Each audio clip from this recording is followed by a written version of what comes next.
What's going on, everybody?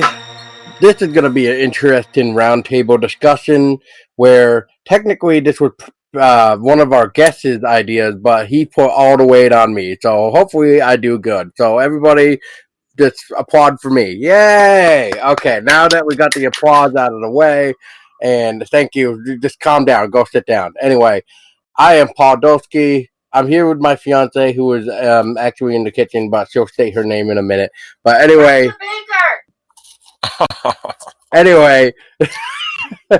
yeah. Hopefully the microphone picked that up. I mean, I told her to not do what she's doing right now, which is try to get me coffee, but she doesn't seem to listen and stuff. And later, no, bad. Anyway, we got some really cool guests. We got the returning. Well, actually, they're both returning. One is actually here for their third time, but did it a little bit differently. And then we got one that's actually come all the way back. Anyway, for the return of the second time, who actually suggested this idea is none other than Patrick Boyer Jr. Hi, Patrick. Welcome back. Hey, Paul. Hi, Tessa. Thanks for having me. Of course. Wouldn't be any other way. Wait. Yeah. Yeah. Anyway, and then all the way from the other side of the world, we got Alex Merkin. Or country. Maybe just the country. Okay, yeah, different country. Good to be back. Thank you guys for having me on as well. Nice to speak with everybody. Oh yeah, likewise. Hi, Alex. Hello. Yes. So let's start this bad boy up, and I will do my best with this, with the way of my knowledge with practical effects, even though Patrick was trying to help me as well. So the first topic of discussion with practical effects, trying to start people young. And we got some different opinions. That's why Alex is here to shine in on some interesting ways of directing with practical effects and other type of stories he may have. And Patrick, well, we know that Patrick likes to create monsters. As of the interview that we had with him back in January, he liked to create 8-foot tall Krampuses with not one tail but two tails, and ridiculously amount of expensive material, but it's all worth it in the end. And you can all go back to hear that. And then Alex, you may know him from the two interviews we done with him, with being the director of House of the Witch and director of the No Escape Room, which is not any type of familiarity to the Escape Room movie that came out last year, I believe, or this year, whenever the hell it was. Anyway, one of those years. Yeah, one of those years. Ooh, okay. So, for the first topic of the practical effects, start them young, we got the how-to videos, apparently, the first thing. So, bear with us, because this is, I guess, the way out that we had. So, Patrick, we'll start with you here with the whole how-to video, which was trying to find a way to create and grow. So, you were also mentioning the learning different techniques, which is like also learning your own techniques, and as you were saying, practice on your family, I guess. So yeah, so let's start with you of explaining what this first topic means. Yeah, so how-to videos. We have this wonderful resource available to us today called YouTube. And when I started, we didn't have that. It was, trial and error. But you can basically research anything you want to do and find a tutorial on how to sculpt or apply a prosthetic or color a prosthetic or airbrush, which makes it a lot easier for folks to level up nowadays than it did, 20 years ago. So, there's always YouTube. Great place to start. Oh, yeah. I mean, YouTube just pretty much has everything. And Alex, do you know what we can maybe even shine in on the practical effect of what maybe you have dealt with, since you have directed with practical effects? Yeah, absolutely. I will say that my effects tend not to come as much from the I mean, things like YouTube and which are great resources for do-it-yourself kind of world, and where the practical effects I've dealt with often come from you either have like a creature effects or a visual effects team on set that handles the practical effects, and that can be anything from creature effects to what kind of things happen with like say squibs and blood shooting out, or cuts and different prosthetics and things like that. So yeah, I mean it's always the thing. I guess my experience has always been mainly about how to schedule those things and how to handle that in the schedule, which is there's different stages and different levels of the effects and different and that always affects the schedule. How long it takes to apply the prosthetics, or to change something, or to alter it, or what's what's planned and what's not planned. Like if you need to take a left turn here and shoot something that wasn't necessarily scheduled for this time or this moment, and where to go from there. So yeah, I mean it's always I mean for me, I've had quite a bit of experience doing that kind of stuff, but of course it all varies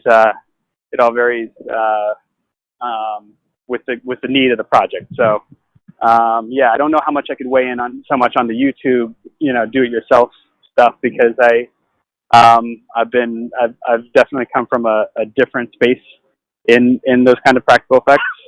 It's always been a team or a company that's involved with the film that's handling those things, and I haven't had to actually figure out how to make something happen, how to make a head pop off, or or blood shred off, or thank you, or something like that. So yeah, but I don't know if that's helpful at all in that space.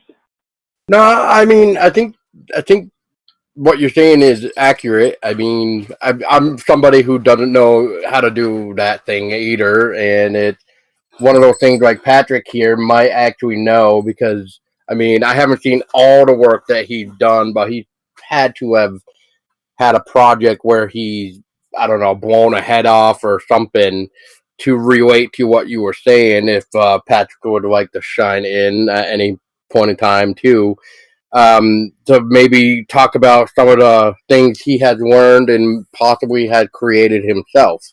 I made a head once, simple way. Life cast the actor's face, and then glued it over, styrofoam head, and put some fake eyes in it. But it's trial and error in a lot of cases for me. I just get some supplies, what I think will accommodate the end goal, and go for it. A little bit of research. I mean, to that point though, I think it is a cool day and age that we live in, where there is so much. There's so the gap has definitely been bridged between. I think in the independent world of filmmaking, there's a lot more opportunity to do things yourself, and a lot more opportunity to learn and figure out this stuff. Where I'd say maybe 15, 20 years ago, before all of this stuff was really on the internet, before there was really a YouTube, you'd really have to you'd have to be taking quite a bit of courses and go to effects shops or feature shops and learn the basics in that way. So it is interesting. There's so much more that can be done, and I think from both sides, both practical effects and from digital effects, I think there's a lot more homegrown opportunity for cooler things that can be done, and so it is exciting for, I think, younger filmmakers who don't necessarily have the budget or the experience to go and hire one of those spaces, those places to come on and do their effects. It's like you really can, and I think probably Patrick could probably talk more to this, but just the ability to to learn and figure this stuff out, and I guess adapt to what the needs of the project are, and come up with it? I mean, I'm not exactly sure what your process is. If you kind of start from, you know, having an interest in a certain kind of creature or effect and start to approach it that way, or you go into it by, you know, getting attached to a project and just figuring out how to make it work. Both, but typically I have an affinity for a certain creature, and then I'll just build it, and then the projects come to the creature. Believe it or That's not. cool. Yeah, that's very cool. So that you've got this thing that you've been passionate about and excited about, and been able to, you know, like it's come from that place of excitement and love and inspiration, and you know, you can pour that interest into it. Where it's not like, oh, I got to create this thing that I don't really want to do right now, or this weird goblin that makes no sense to me. It's like you're creating these things that you really are interested in, and then people who have a need for that for their projects, or maybe get inspired by seeing the creature or the thing that you're doing, might get excited and even create a project around it. Is that typically how some of that Yes. stuff can happen? Yes, sir. That's Cool. correct. I was building for instance, I was building a Krampus suit, and a friend of mine was considering a werewolf film, and the realistic fur on the Krampus suit is perfect for a werewolf. So we collaborated on a werewolf head that he funded a little bit, and I funded, and then we filmed. You Is know, that endangered? yeah, we filmed a sequence of an anthology with the creature, but to be honest, I had cut my teeth and got my practice presenting creatures and costumes and monsters at various conventions.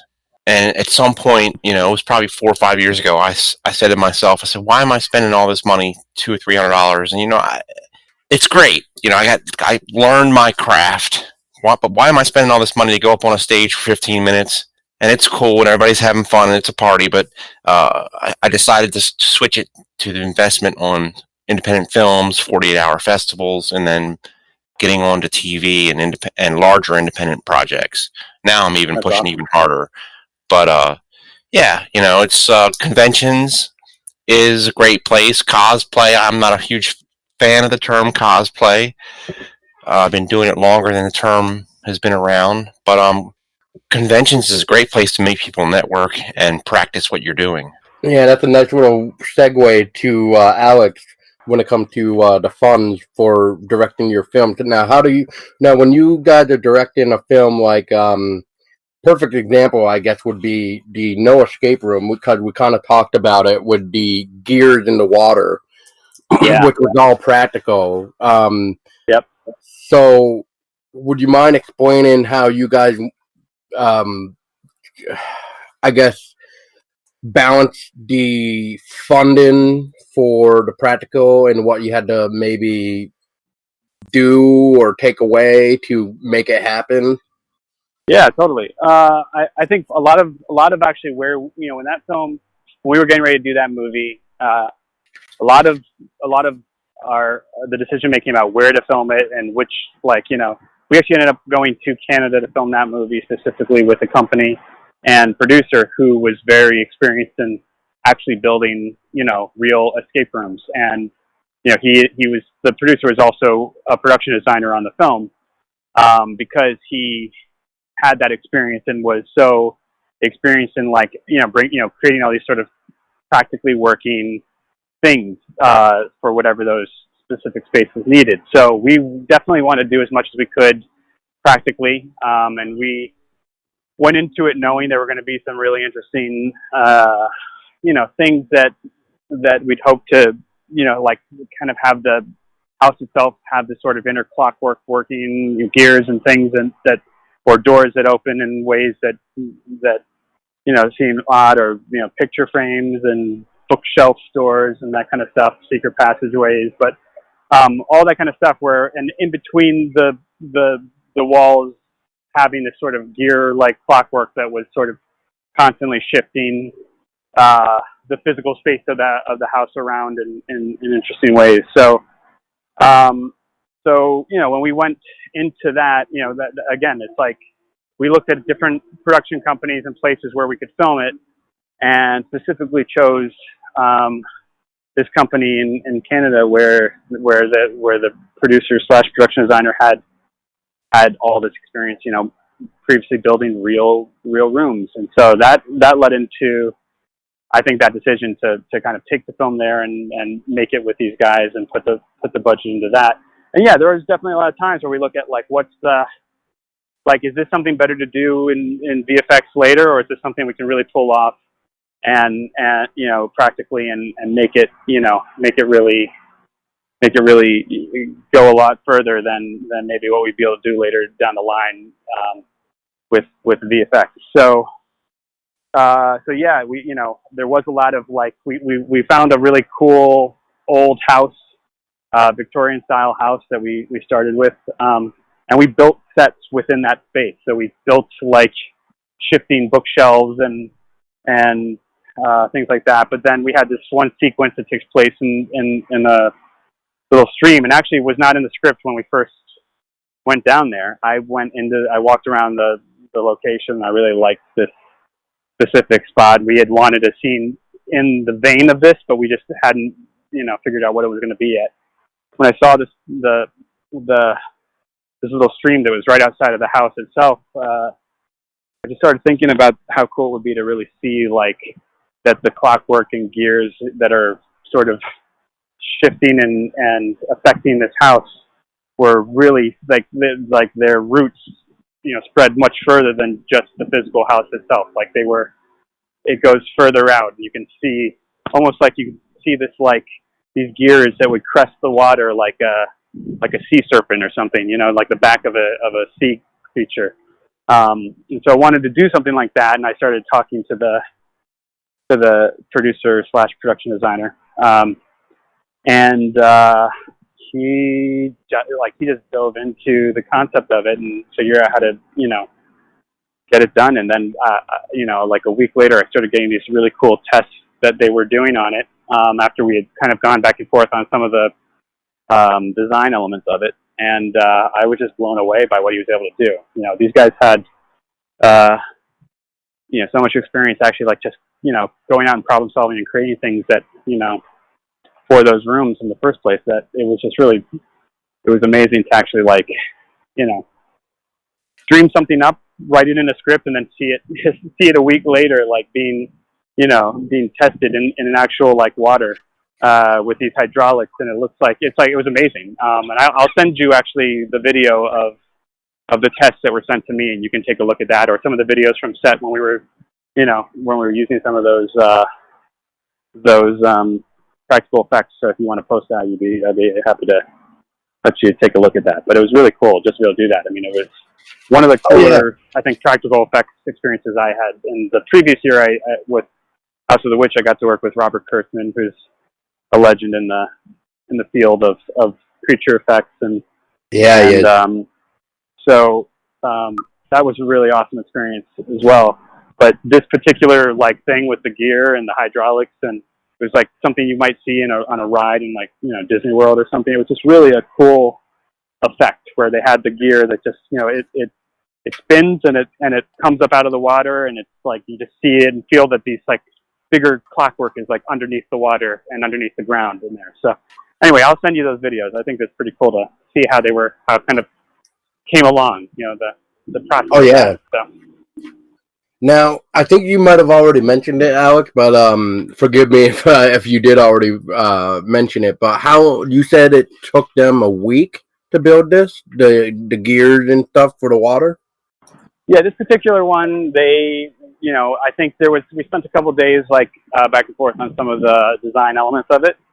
And that weekend, I think it was, so that was like on a Monday or Tuesday, and then that like Saturday, he sent me video of them testing it, and it was, yeah, I mean, it happened very quickly. He had a really tight team of you know, his art team, his production design team was extremely tight, and he works with them on other projects similar to this, kind of, you know, like I said, similar to like creating escape rooms and things like that all over like Canada. So it was, they just have the resources. I mean, they had several 3D printers. They had, the shop guys that can go in there and create the physical designs of the gears and the things that we wanted. And then, I mean, yeah, I think they're probably held on to that one piece and maybe integrating it into an escape room that they created afterwards, just specifically around some of the design stuff that we did for the movie. So that was pretty cool. Yeah, that one took a week. Wow, that's impressive. Tetsa, you actually did something similar to, I think, a cosplay, at least with makeup, because that's one thing maybe Patrick was kind of talking about too, with the whole cosplay, with the makeup and stuff. And everybody knows when it comes to Halloween, that means great big sales at the end of the month, especially at November 1st, as Patrick put in a big note here with us. It says November 1st is to be at Spirits Halloween. So what kind of makeup stuff did you do with cosplaying? Because you did some stuff for a haunted house, right? Yeah, I was an asylum nurse. Yeah, I was like a twisted version of an asylum nurse. I had whiteout contacts in, and I did stitching on my face, and You had some like a syringe type of thing. I had syringes. I bloodied up my uniform. I had handprints and dragging handprints all over my nurse's outfit, and Describe the room. My shoes were all bloodied up. Describe my what? Your room. I was actually on the staircase. I actually greeted the guests in the haunted house. That I was the first thing that the guests saw when they came into the house. I was kind of like the No wonder why they ran for the hills. I was like the tour guide, I guess you could say. Oh boy. And actually, to be honest, people didn't not a lot of people ran from me. Some people actually really liked Nurse. My nurse's character's name was Nurse Eve Bola. Nurse Ebola. Ha ha ha. Yeah. So yeah, so she was my character for my cousin's haunted house one year, and he was he's like, I'm going to give you complete control over this character. You do whatever you want with her. You bring her to life. Go nuts. And I was like, okay, you got it. So I was bloodied up from head to toe.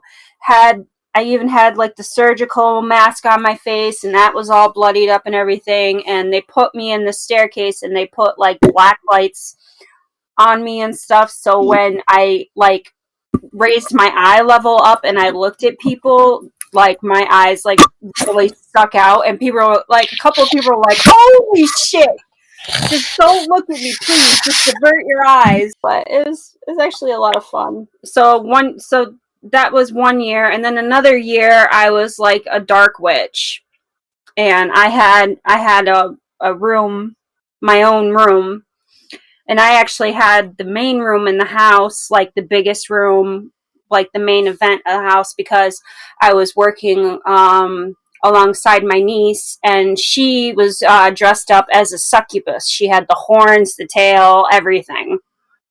So I was kind of like the summoner for her. I had summoned her, and the room was done up really well, and it was done up like a summoning circle and everything. So that was pretty fun too. Very cool. Very cool indeed. Do you remember the type of makeup that you used? What brand or anything? Did you have a specific brand that you went after? I think it was Scarecrow. I used a lot of Scarecrow stuff, and I'm trying to remember the other brand I used. It's been years. I honestly miss doing it because I have a lot of fun scaring the shit out of people. Thank God we know somebody that wants to bring back their haunted house, so maybe we can try that. Patrick, Did you have any type of favorite makeup that you like to use, especially for the good stuff? I like to use the good stuff. We all know it's very expensive, right? Well, All right. right. When you mean good stuff, though, like what are we talking now? Like the $50-$60 bundle? Like what are we talking here? No. It's not that much. I mean, it depends. Yes, it is that much. But you try and get sales. You know, you look for sales. You try and practice with some stuff from, because you can get some okay stuff from spirits after Halloween. Get in there quick before it gets picked over entirely. But yeah, you know, Graftobian. I'm not anybody's sponsor. No one sponsors me or anything. But Graftobian and Ben Nye, if you're going with grease paints, are a great place to start and begin to, you know, practice. Now is that what you're using, Patrick, for like your if I may say your Uncle Sam that I once saw there? Yeah, on the first iteration of the Uncle Sam, yeah, it was totally grease paints. Over a foam latex prosthetic, and successive versions, and the version for the film will be actually be airbrushed. But yes, Nice. Nice.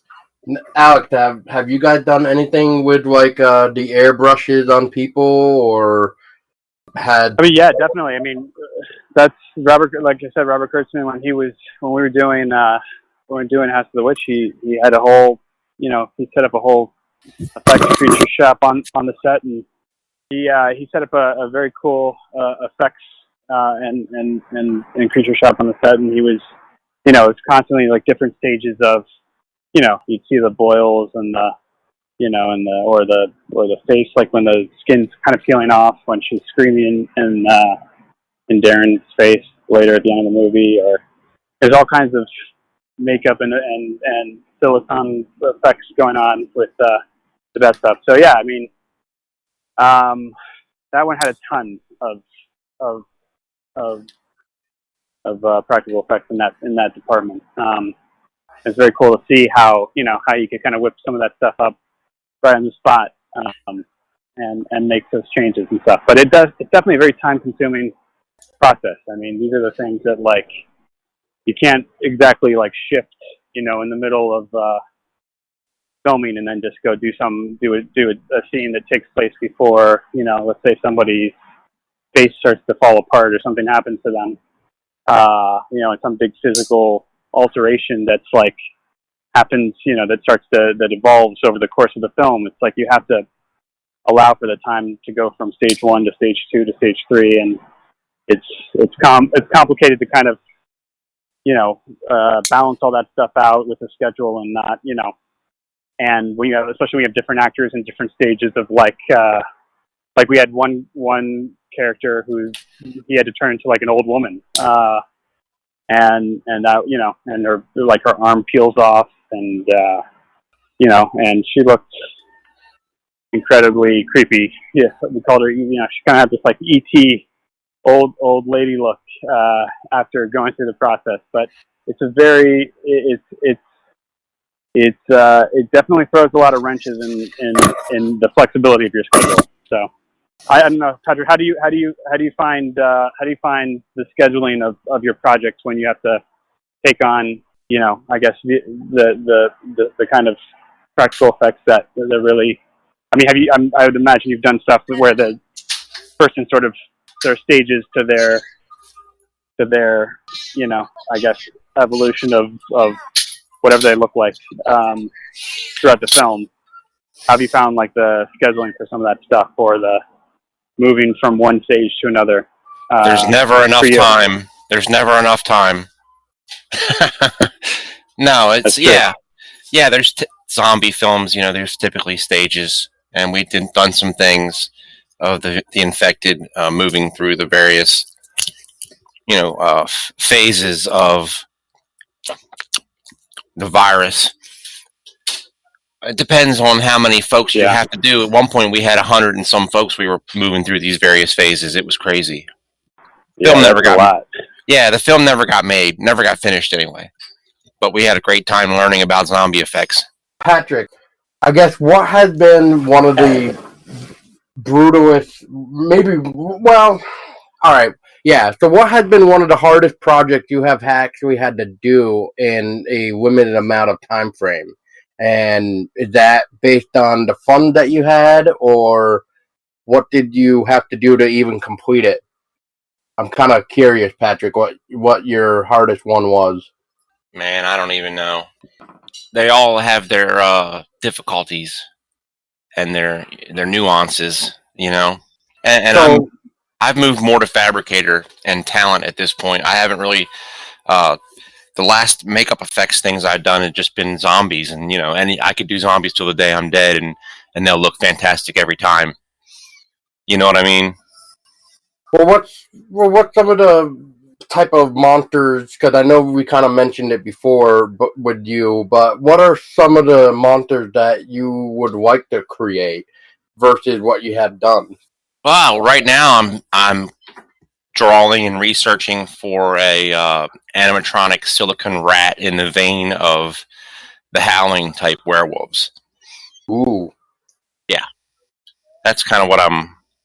But I don't have any money for that right now. But I've got some drawings, and I've researched the Arduino and the servo controllers, motherboard, and all that cool stuff. And I need about $3,000, and I could turn out a really cool animatronic drooling were rat type creature.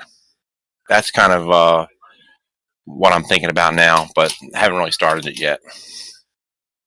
That's cool. Is that for a particular project, or is that just for fun?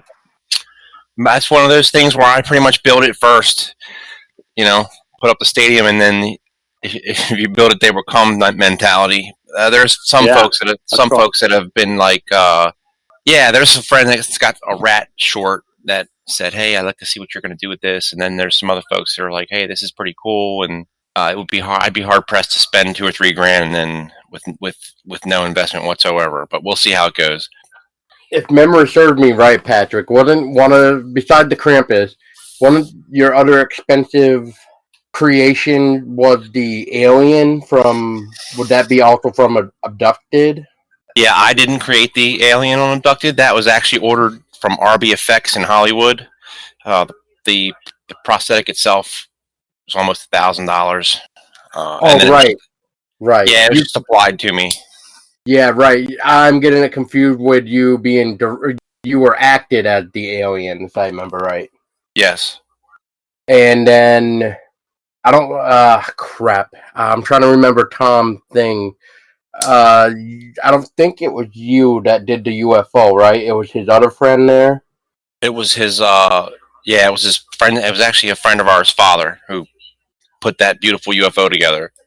Yeah, that was really really well done too. Oh yeah, so Alec, that's another one that I would definitely recommend you checking out. Is the Cool. film that Patrick helped act in and create creatures in. Sounds awesome. Patrick, what got yeah. you excited and interested in practical effects in the first place? Is it something that always excited you when you Yes, it always excited me. Movies? Forever and ever. That is correct. I grew up. I was born in the early '70s, and I grew up in the '80s. And I mean, as far as I'm concerned, it's the pinnacle of practical effects and monster movies.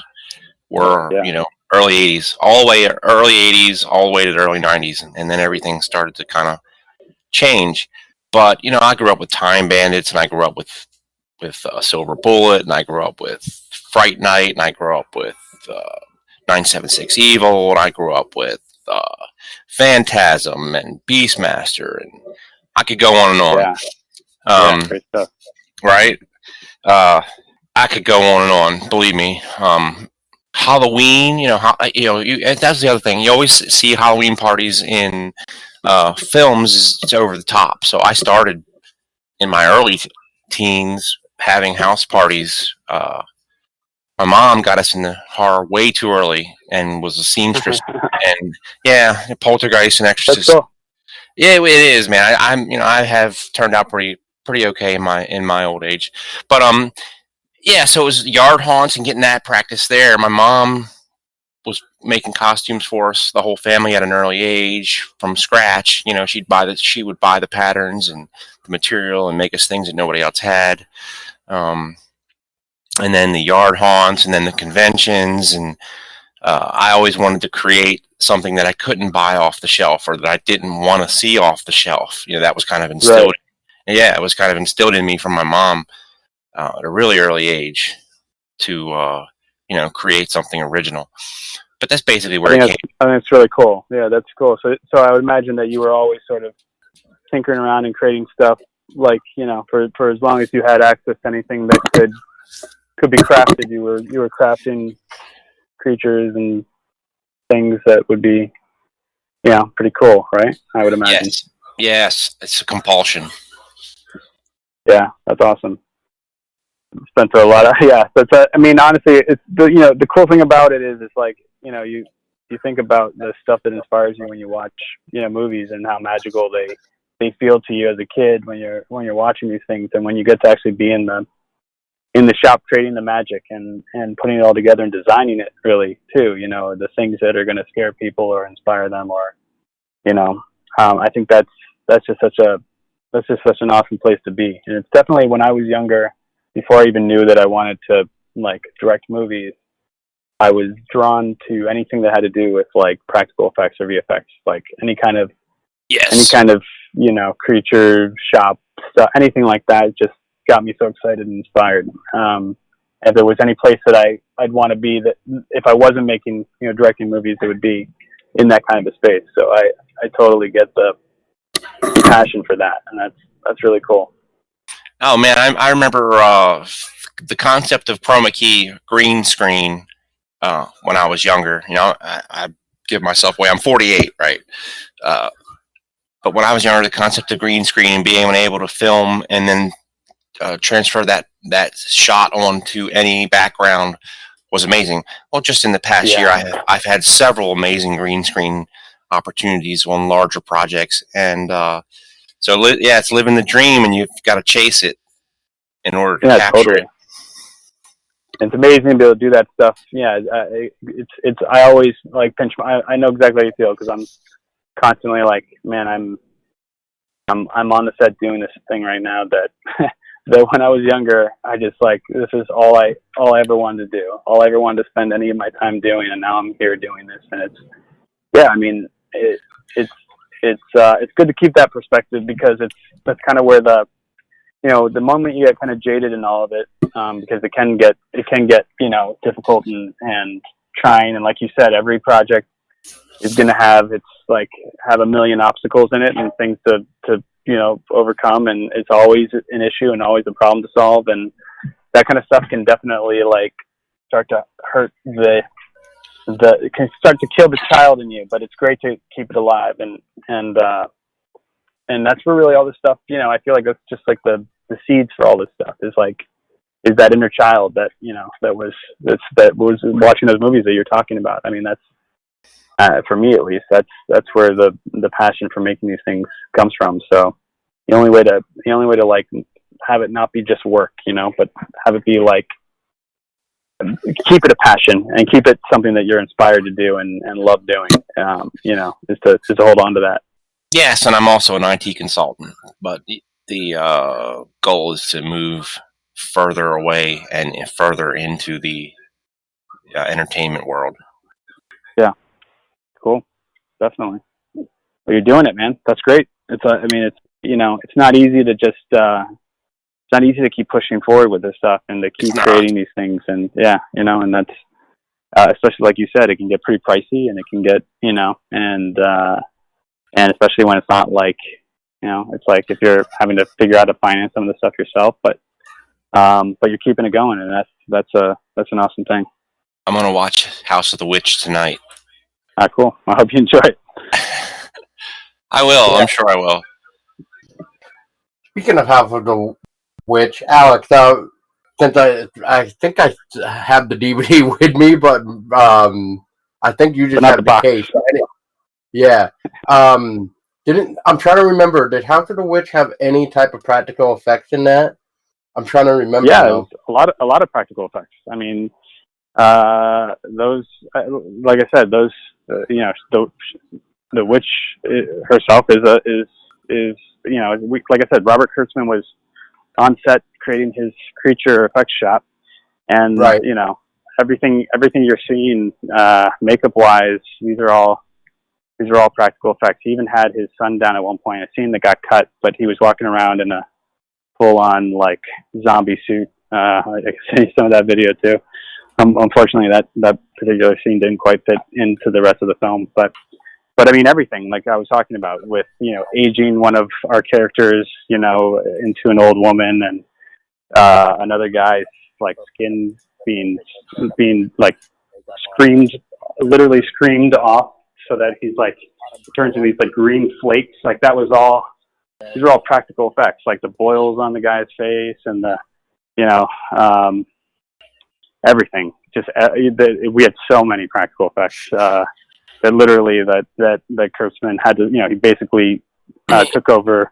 We had this amazing estate, and he took over this whole like I guess like guest house and turned it into his creature effects shop. And it was so cool to walk into and just see the body parts and the and the torsos and the everything. It was awesome. So, but yeah, the majority of that movie, I mean, we used digital effects to sort of enhance the practical effects, not the other way around. So yeah.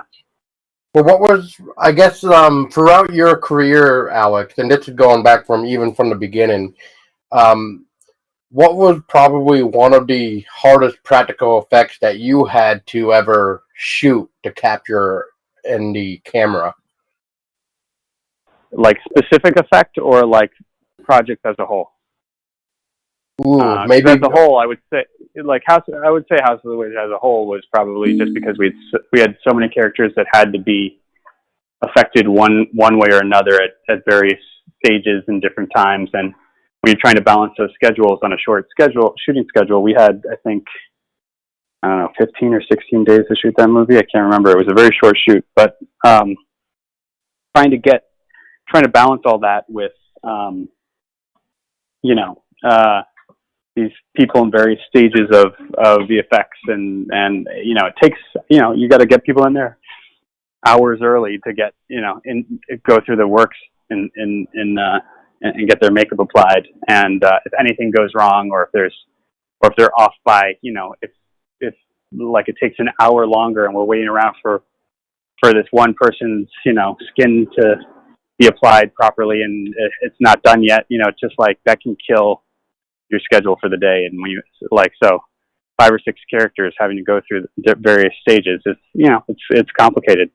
But so yeah, I would say that I wouldn't say there's one specific thing in that space. I did a movie called Altitude with Lionsgate that had Dolph Lundgren and Denise Richards, and we did a bunch of stuff on a plane where we didn't have a we didn't have a gimbal, which is one of those things that kind of makes the plane, it has all this like crazy plane stunt stuff happening where the plane's like it's like nose diving and all this like crazy turbulent stuff going on, and doors being ripped off, and we had to do all that without the that platform that makes the plane actually move around, and it was all built on a set.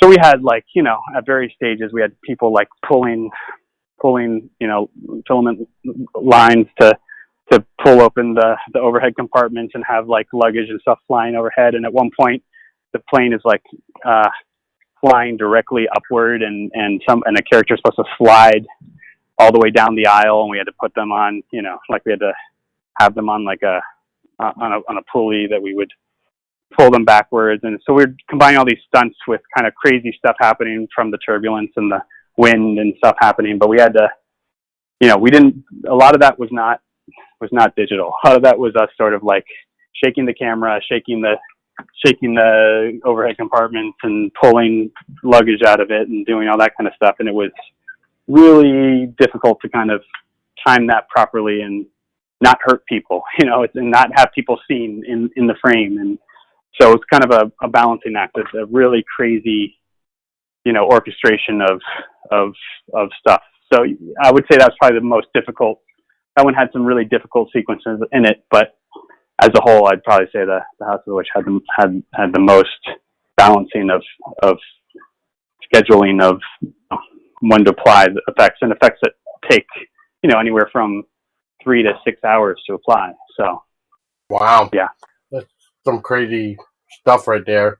Re-elected. It's an independent feature film being shot here in Maryland, Western Maryland. It's Undead Presidents. Oh, awesome. Yeah, but I just left a film summit where I sat with folks from LA and New York, Samico Films, and a bunch of other folks.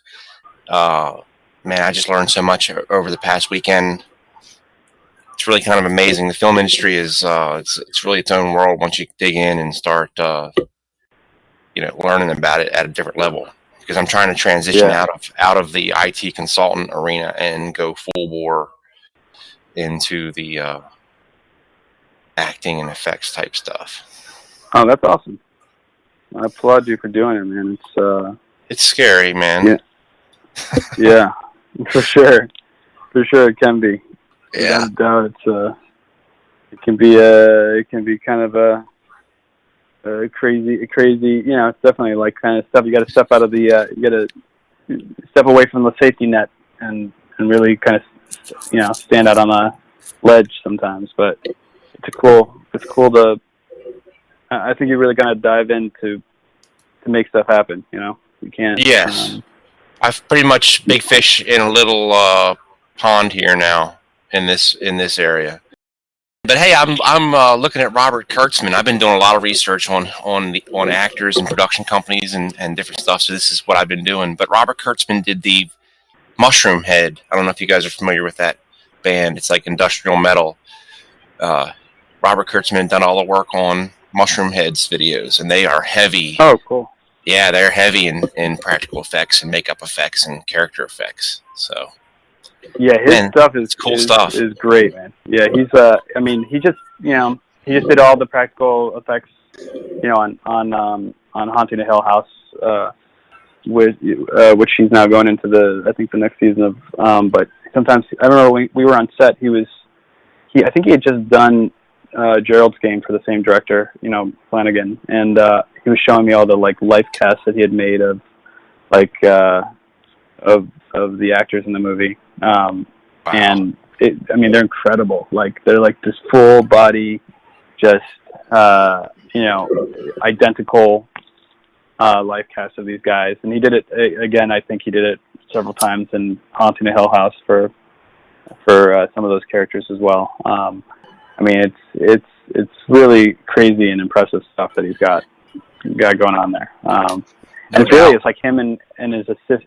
He moved away from the effects house that he started, and it's just him and his assistant / I don't know if it's still his girlfriend or wife, but the two of them do it together, and they handle it all. Yeah, it's great.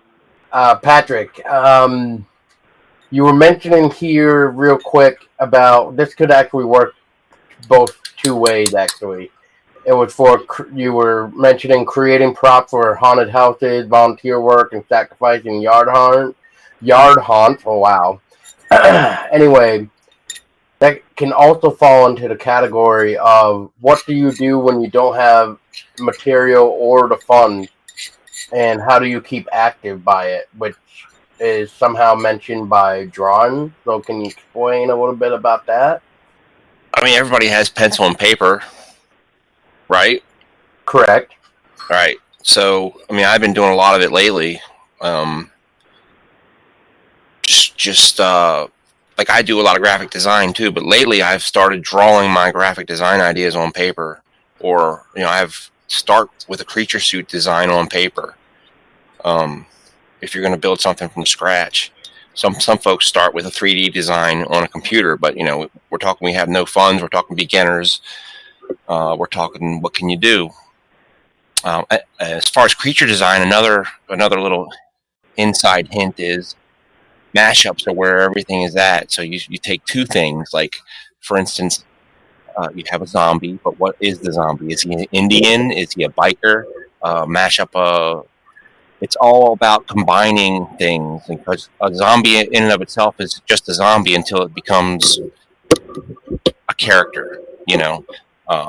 So you think of a vampire. Well, what is your vampire?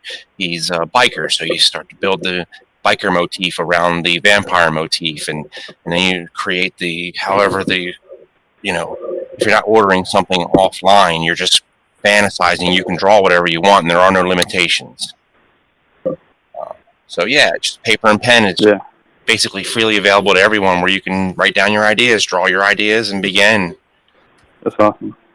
Now, Alex, you were kind of actually mentioning that too when you were mentioning the wall that you were building for No Escape Room. Did you guys actually draw that stuff out, or did you kind of just go? Yeah, there was definitely there was a lot of design first and foremost, just to kind of see some of the, not just design. We also pull from other pictures for like mood boards and ideas, things to kind of inspire like the vibe of something, and then we get into like the actual drawings of what some of the spaces are going to look like, and some of the the design for how, like, for example, we built a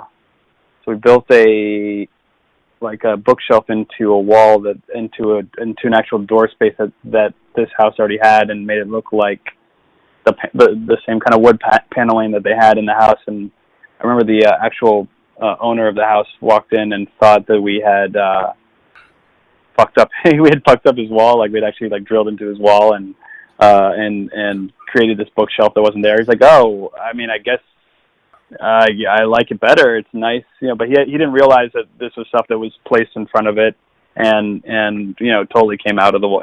There's no damage done to his house whatsoever. But he thought the only way you would have been able to do this stuff would be to actually like drill and pull out certain things from what he was thinking we did. So he was totally shocked that these were like that this was not his house being kind of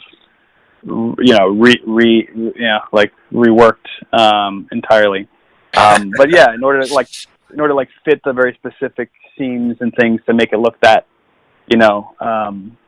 that a part of the house, you have to like very specifically design it to fit every little nook and crevice of the house itself.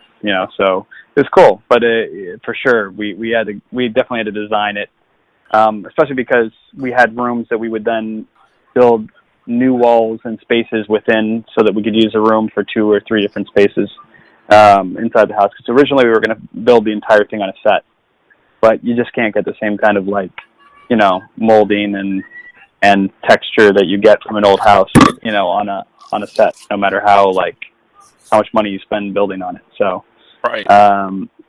So we took a nice old house but we had to build a set within it. So it was cool. Very cool. Hey, and Alex, I'm a 6'7", 230-pound creature suit stunt actor. I'm seeking representation, and I'm about to. Good size. Yes, I fancy myself a giant Andy Serkis or Doug Jones. Cool. I'm not quite. I mean, I'm still growing, and I'm working. I'm strong and healthy, but as I'm continuing into the industry, I know I need to grow. Mm-hmm. But yeah, well, 6'7", 230, awesome, buddy. Yeah. That's there's not a lot of 6'7", 230 guys who are gonna do stunt and kind of creature work. So that's really cool, and that's definitely a good size. And I will definitely have you on the radar for stuff I'm doing. And that's good to know for sure. And I do stuff. Pass along, I'd be happy to. I appreciate that, but yeah, and I do stuff. I'm not out of the blue. There's a repertoire of things.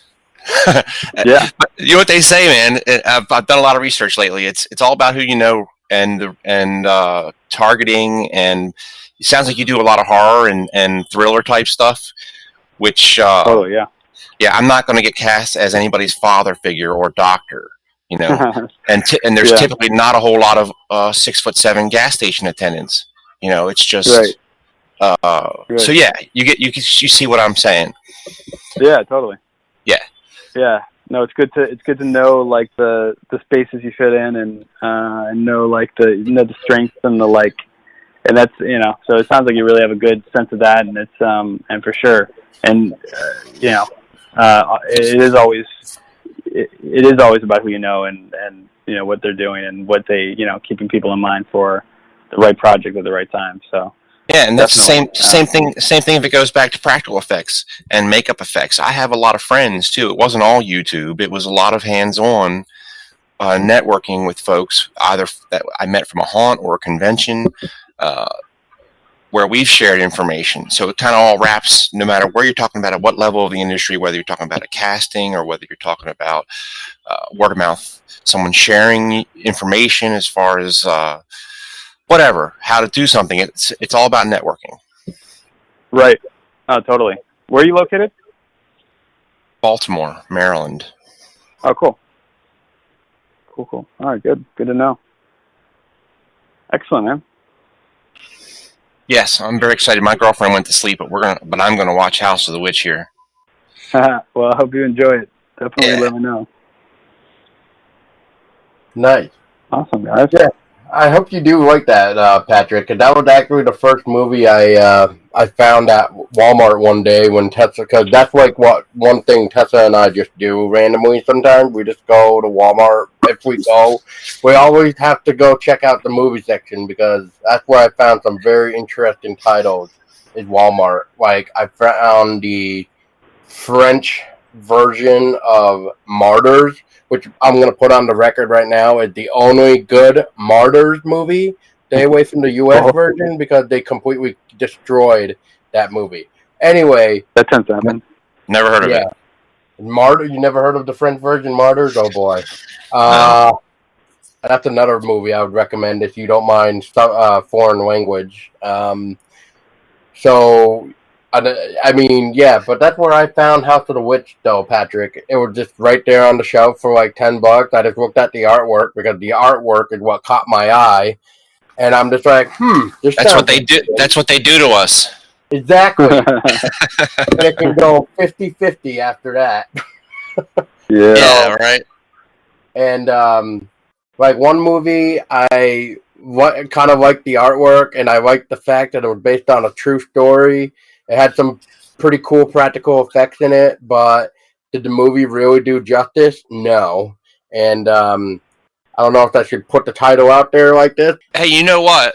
Yeah, there's there hit or miss films out there all the time, and I'm not proud of everything I've worked on either. There's some things I like to bury, but we do have to give kudos to the folks that are out there creating and get their distribution, have their film on a shelf somewhere. I'm proud of the fact that they've driven that hard and been able to accomplish it that far. You know what I'm saying? Whether it's good, bad, or indifferent, I don't care. It's still an accomplishment of at some level just to be there, on the shelf. That's true. It's a good point. I mean, these works are there's so much more that's going on than just like what we're ultimately in. Yeah. Right.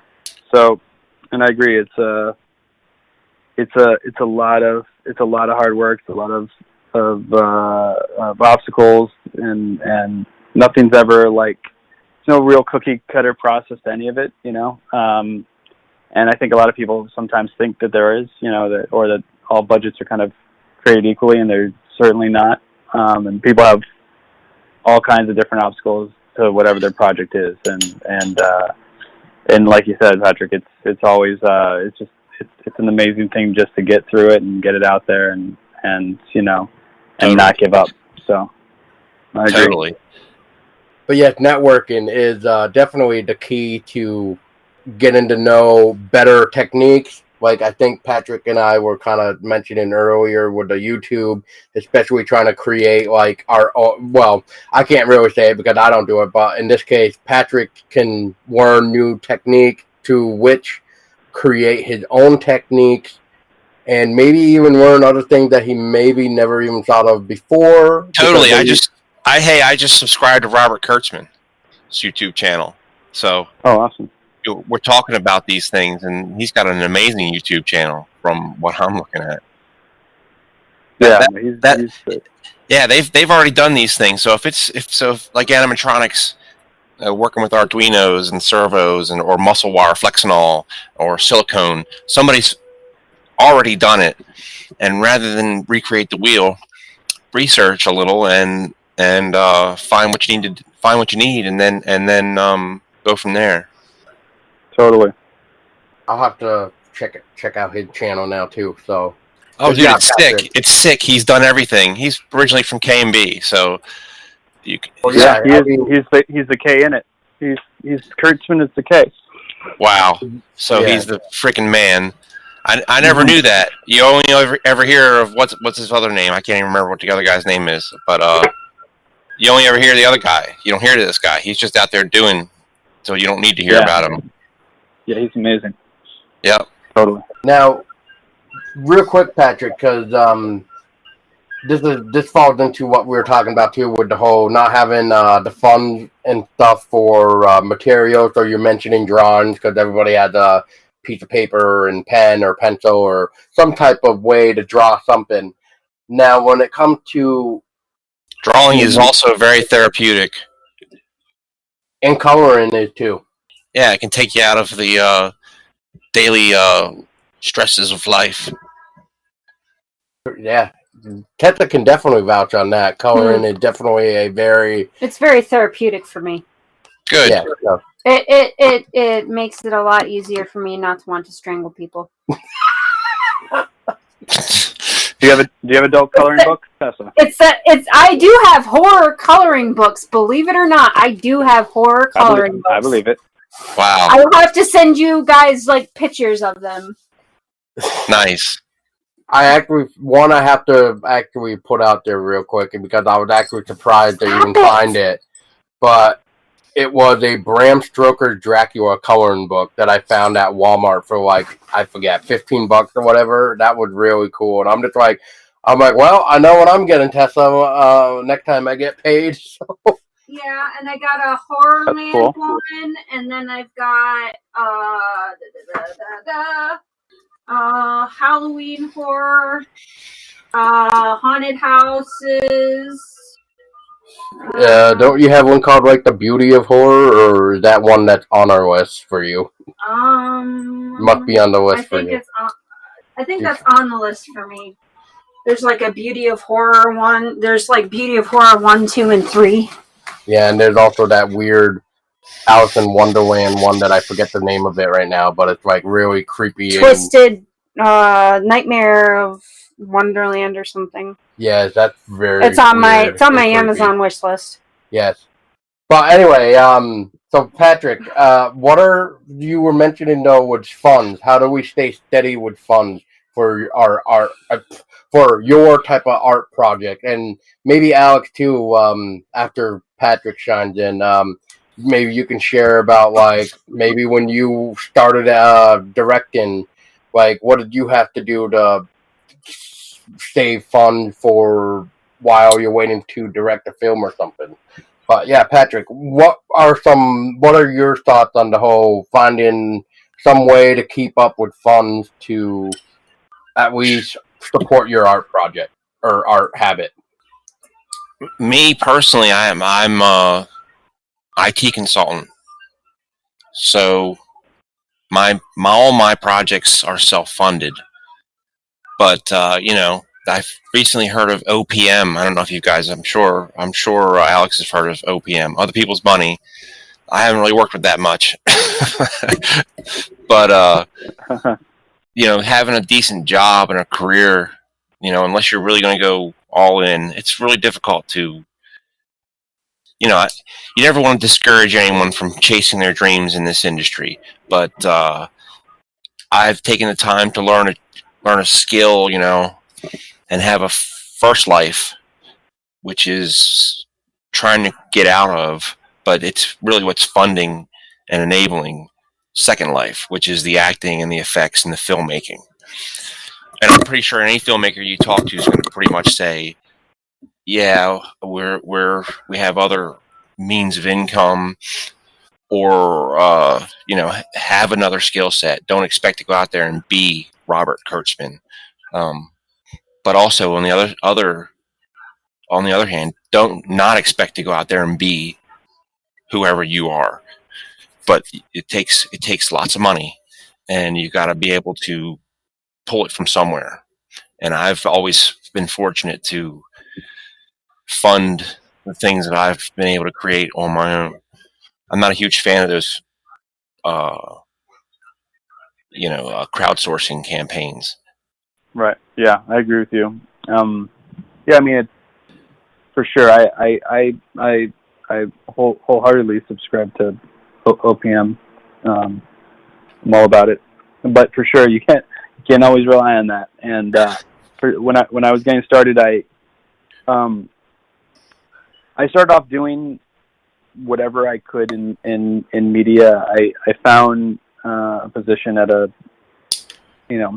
a production company and worked there for a little bit. I ran their like the film and TV department there for a couple months, but I didn't love doing it. And I started my own company, really just trying to focus on, music video work, commercial work, anything I could do that would allow me to sort of hone my skills, but bring in some money while I was working on, the passion projects. So I would take anything I could, in the media world, making little music videos, little commercials, any kind of production needs that people needed. And I did okay in that space for a little while, and that helped me,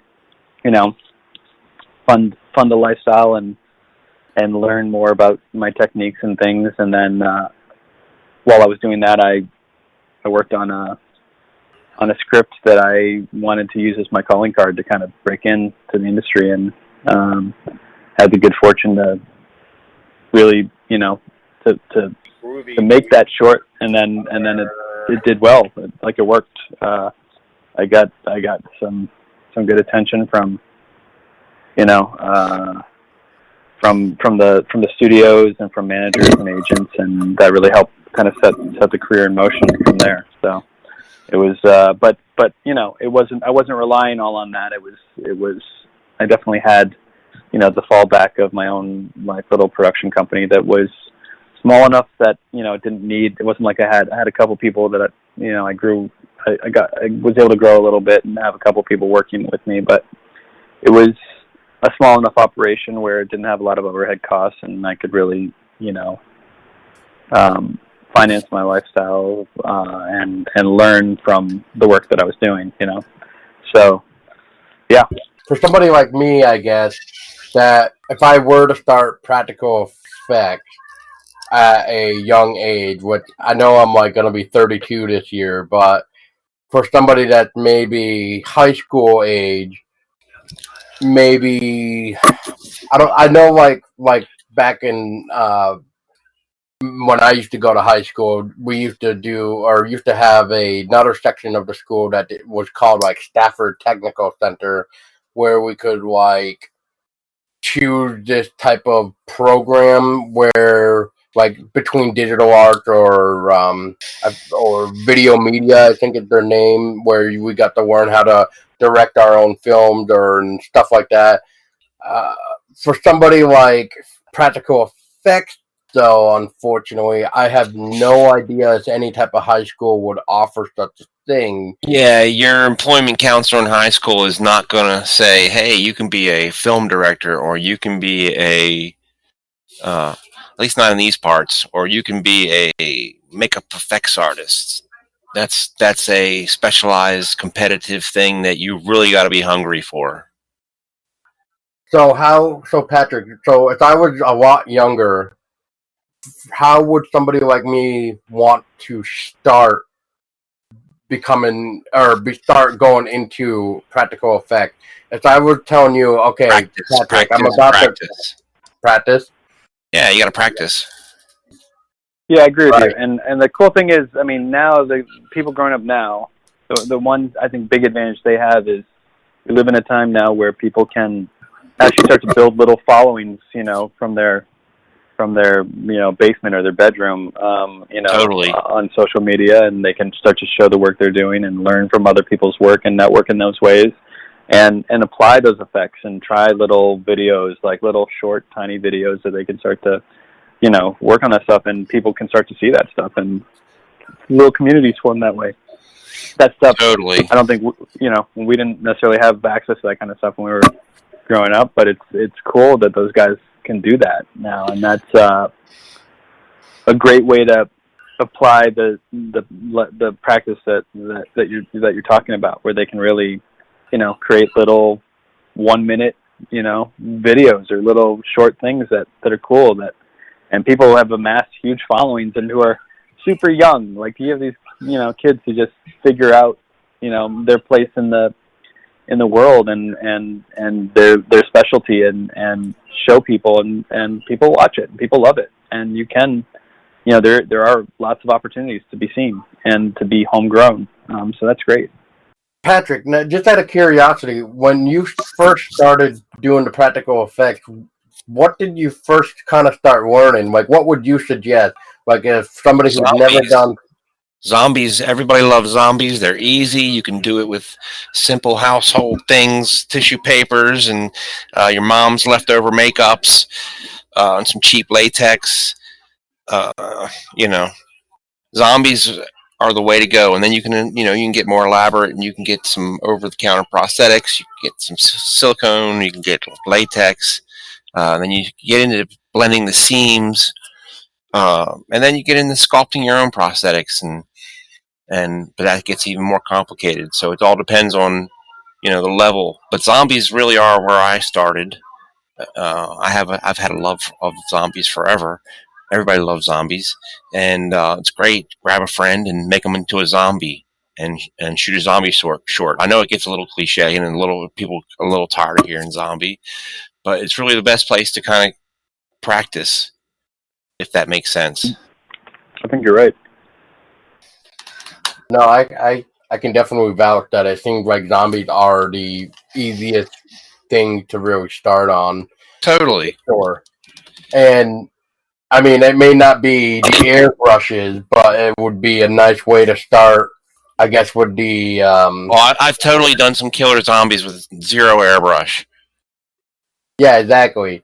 I was thinking of the fine point brushes, I should say, where you actually got to maybe use that or something, or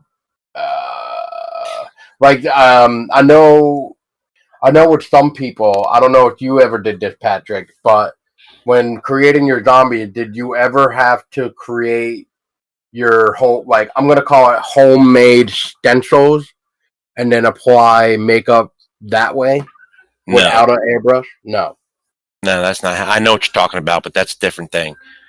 No, we don't do that. I was gonna say, would you recommend it though? Like, is that like another best way to maybe learn, or would you say just do it?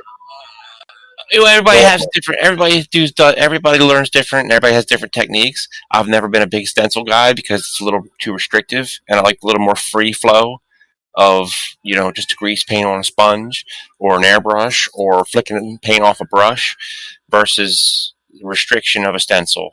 But they're great if you're doing certain things, like body paints and things like that. I know that's where they're heavily used, but I don't do much of that. Okay. Another thing that I'll bring up real quick is that I know we talked about it too, is classes a little bit. I know, of course, if you have enough to be able to take the classes, but is there any type of classes that you have taken, Patrick, that you would definitely highly recommend that somebody who is starting out to save up money for to learn? Well, initially, I would. This is something I haven't done yet, but Stan Winston has some amazing online stuff, opportunities for videos and participating in group classes and stuff. And you don't have to go anywhere. You don't have to pay hotel fees. You don't have to do any traveling. It's all online, and then you can invest your money in buying a bust or buying some clay or buying some prosthetics over the counter that you can apply to someone, or buying a nice quality latex and not something cheap, But online, Stan Winston. I mean, I went to FX University with a bunch of the folks from Face Off. There's school in PA. Geez, I can't think of it. But yeah, they're around. I mean, I'm here in Baltimore. You're up there in Vermont, and Alex is bi-coastal. But there's definitely schools. For the beginner, though, for a birthday, ask for a DVD. There's an animatronic DVD on Stan Winston that I want. That's $59. That's a great birthday present. My birthday is coming up in 7 months, guys. 7 months and 3 days. So yeah, ask your parents for a birthday gift of a DVD, instructional DVD. I'm going to drop some names, but Scream Team, they have great prosthetics, and when you buy their prosthetics, they give you the option of adding on another $20, and you get the DVD of how to do it. That's a great learning experience if you can't figure it out on your own. So you don't have to go to a school. You don't have to do all that traveling. There's opportunities online. So my birthday is in November, and Stan Winston's DVD on animatronics is $59. So there you go. You hear that? You hear that, Paul? Pick that up, I Paul. I hear that. I hear that. Don't forget. I know. I won't forget, because what's funny is my birthday, Patrick, is exactly 6 months away. And what's even more funny is, when's your birthday, babe? June 13th. 2 months exactly today as well. So Nice. Don't forget. So let's everybody know what everybody wants for their birthdays, please, and then and what the dates are, and then we'll get it all worked out. We'll sort it out. We will provide our P.O. box in the description for our birthday present. No. No, but to keep it real, do some research. Take a look at what you want to learn, because there are so many different things that you could do in the film industry. It's not just limited to practical effects. You could be the actor. You could be the beauty makeup artist. You could be a PA. There's all kinds of opportunities. But yeah, online is the best way to learn about all of it and any of it. It's true, and there's so many classes now that are online, and there's so much there's so many tutorials and things that you can do, and a lot of it's free, but a lot of it's not. But it doesn't matter. I mean, it's all there. You can learn. You can get it so quickly. It's like right at your fingertips, and there's so much knowledge, and you can already see what works for people and what doesn't right before you even something you have to pay for. You can learn whether or not it's worth the price right there. It's like there's really no excuse not to invest in yourself and your skill set. Bam. And You just said it right there. It was very important, Alex. It was about investing in yourself. Exactly. It's always good to invest in yourself. Patrick, just out of curiosity, have you heard of a company based in the U.S. called Mostly Dead? Yes. Yeah, they got cool stuff. I haven't ordered anything recently, and I really would love to do a prosthetic. I got kind of known for turning myself into crazy demons, applying my own makeup. And they have some really cool stuff that I'd love to try, but I just been investing in other projects, right? Fabricating that werewolf and that Krampus, and taking classes. I've actually taken some classes and invested in learning more about the industry. As I'm trying to, there's multiple levels. There's multiple levels, and just pushing harder and harder and harder, and the hunger to get to the next level, investing in yourself, and the time is even if you don't have money. There's a lot of, you can just take the time to invest in yourself to do the legwork online. Everybody has a cell phone. Everybody has the internet. There's no excuse you can't learn about whatever aspect of the industry you want. What brings up a really nice way to end this discussion, which is the final thing, which is you were mentioning with like your werewolf and maybe your Uncle Sam and your Krampus, where you need the right material and for knowing the design, and it's another interesting way of keeping your chin up, even though you may have a few rejections, or or like you were stating with Alex earlier, which I don't know if it's on the record or of recording, but you were mentioning like you create the stuff first before usually somebody comes along and uses it, and that would make it score big. So you continue to work. Now, Pretty much. yeah, so I have a reputation now because because of I've volunteered and sacrificed for years.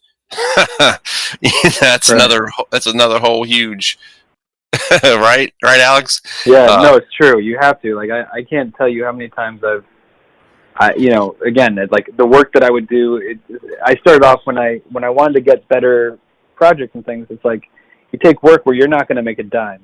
All the money goes into the project itself, or you're not getting paid for the time. You're getting, Totally. if there's any money at all to it, it goes right into what the project is, and that's how you start to develop your reputation and start to, other people see what you can do, and that's the only way to do it. Because if you just think you're gonna jump on the scene, making the kind of money that that people have been doing it for years are going to do, then you have to start somewhere, and you have to start building a reel and a resume somehow, and again, it goes back to not only just honing your skills, but having something to show for it afterwards, and so yeah, I totally agree with you. It's just like you're not gonna make lots of money up front, but that's how you're going to get the network. So that's how you're going to network with people, and how people are going to see your talent, your skill, your abilities, and start to get the recommendations, or one guy who worked on the project recommends you for something else. Your network grows from there. So yeah, it's totally, you never know. It's like I my very first feature film, I had there's a PA that was working for me who ended up being, he's a huge assistant director right now, and he ended up ADing one of my latest movies. But like, I was shocked to hear he was a PA. I didn't even remember that he was a PA on my first movie, but it was amazing. He worked on Dark Knight. He worked on all these other huge projects, and started off, and he's doing amazing right now. But it's like you just never know the guy who's who's working with you in one capacity, who can open a door somewhere else or do something. It's just awesome. So the industry is I think that's one of the ways that networks work. It's like take everything that like fills you up, as an artist, and in the capacity of the work that you want to do. Anything that you can afford to do, even if you have to, cringe a little bit to make it work. Like if it's something that can open a door somewhere, like do it. Because not everything's about especially not early on, not everything's about putting money in your pocket. As you start to get further into the industry, and you start to pay your dues I hear it's like that's then you need to start getting a little money for what you're doing, for sure. But you can't expect it early on, and you shouldn't turn your nose up to anything. Nothing's beneath you. Like, people sometimes act like work is not good enough for them, and I never understand that. Like, if you can be working and doing this stuff, and it's so much better than sitting around and doing nothing. Like, honing your skills, networking with people, building your resume, getting more work under your belt. It's so important. So that's where I come from on it. all right, everybody. So everybody that's listening, this is it. Time for your quiz. Did you learn everything? I hope you did, because your pop quiz is coming next week. No, I'm joking. No, I I'm wasn't paying attention. Who is? I guess I am. Well, awesome talking to you guys. Thank you guys so much for having me on. Thank you guys. Great to meet you, Patrick, and I'm excited to to know someone else in the industry who's doing great stuff, and definitely will keep you in mind for work that I've got in the future and stuff that can where we can have a possible collaboration. So that's great. And Hey, can I plug a few things? Are you going to plug a few things, Alex? Would you like to plug a few? No, go for it though. Go for it. Oh man, well, hey, the most relevant recent thing now is a Western, Bill Tillman and the Outlaws. It's screening in theaters all over the East Coast right now. It has Lana Wood and Robert Carradine and Johnny Alonzo and Darby Hinton, and it's a cowboy film. I played their giant with a mental. I guess he was kind of slow. Anyway, Lana Wood played my mom. Oh, awesome. Yeah, that's all over the place right now. It'll come into VOD. Oh, sorry, what's that one called again? Excuse me. Bill Tillman and the Outlaws. Awesome. Yeah, it's coming. It's out there all on social media, and there's I'll find it. the making of is currently on Amazon, I think, and it's in limited theaters. It's not like actually been, it's not in theaters, but anyway, it's out there. Awesome. And it's good fun. But Paul, if you'll be able, I'll send that to you at some point when I get a copy of it. It's good fun for the family. That's the one thing that I've done that it's, you could take children to. Awesome. Well, very cool. I guess first we need to. It was really an honor being there with that. Robert Carradine throws me a bag of money after they come out of a bank shooting guns. That's awesome. Well, congratulations on that, man. That's awesome.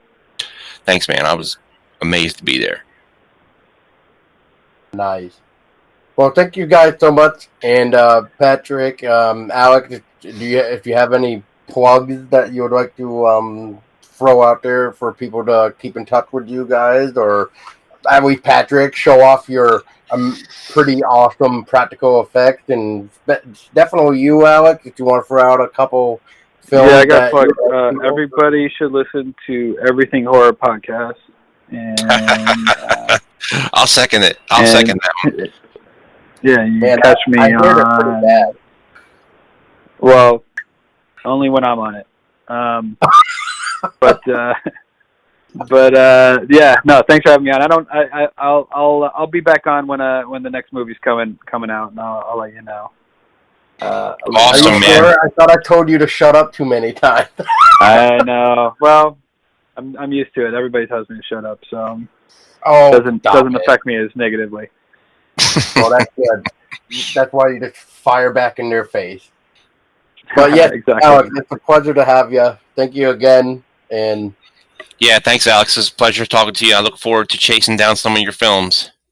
You as well, man. Thank you. I can't wait to see some of your stuff. So, hey, if you want to see something now, look for the Sultan and the Saint. Sultan and the Saint. I will. Yeah. I'll look that up. Yep. Awesome, man. All right, buddy. Beautiful. All right. Thank you. Take care. See you, Paul. Bye, guys. Bye, Tessa. Bye. bye, everybody. Bye, guys. Bye, doggy. Bye, guys. Bye, guys. Bye. Bye. And that's a wrap, everybody, for the practical effects for starting young. Hope you enjoyed. I kind of wish a few people were able to jump on to talk with myself, Patrick, and Alex. But maybe we can always try to do a part 2. And until next time, stay scary.